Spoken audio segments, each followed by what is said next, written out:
Did you know how it feels when your alarm clock went off and you didn't hear it, and you wake up, and now the adrenaline is rushing, and you're hurried, you're crazy, those stress hormones are secreting, and you are just totally out of sync with what needs to happen for your day. It's not a real good feeling. So you want to make sure you're in bed so that you can get up early enough to get your day started and do what you need to do. You want to maintain a good sleep-wake cycle. Unfortunately, some people work either second shift, third shift. Second shift is not too bad if you can get home early enough and wind it down. Third shift may not apply. This may not apply to most of you guys, but you may have spouses who are doing this. Can be really difficult because you're forced to reverse your sleep cycle.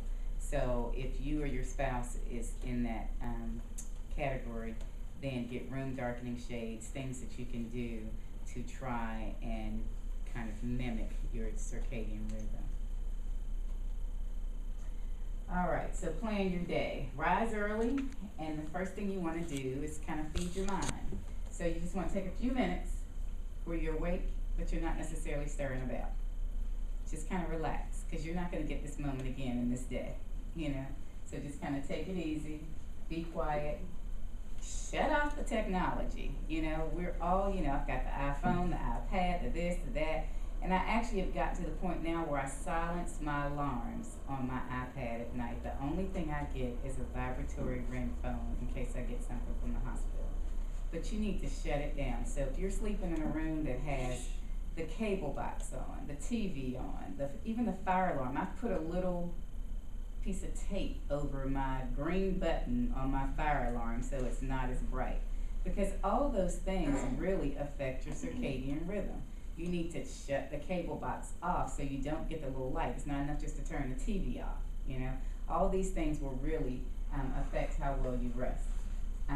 So you want to be in a no technology zone just for a minute, just to kind of relax and have a quiet time. And then you just want to wake up a little bit more and get focused and kind of start thinking about some things, you know what I mean? So initially, before you're even thinking about work, you want to do something that's going to enrich you, empower you. So it can be whatever you want to do. It can be a quiet meditation time. If you're not into meditation, it can be reading a book that's enlightening, not work related initially, just some stuff that's just kind of allow you to kind of focus and regroup and kind of figure out what you need to do to center yourself to get through this day the best way you can. So it may be a little music, you know, quiet music, mood music, whatever, just something to just kind of relax you, focus you before you really start getting things going.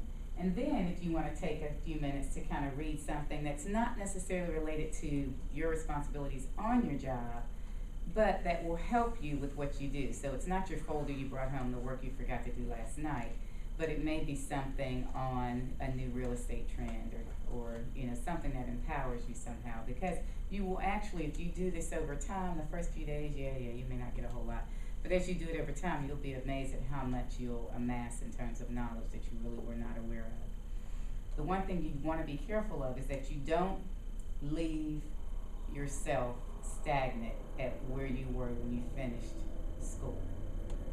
So you want to continue to grow because the world around you is going to continue to grow. So you need to be continually enriching yourself. Then once you get up and start going, decide what's most important for you to do in your day. So start thinking about the things that you need to make happen today, because you're not going to get this day again. Maximize it, make it work for you, and just kind of think about what you have to do first. Is there something that if you don't do is going to set you back? If so, that's the thing you need to make sure you're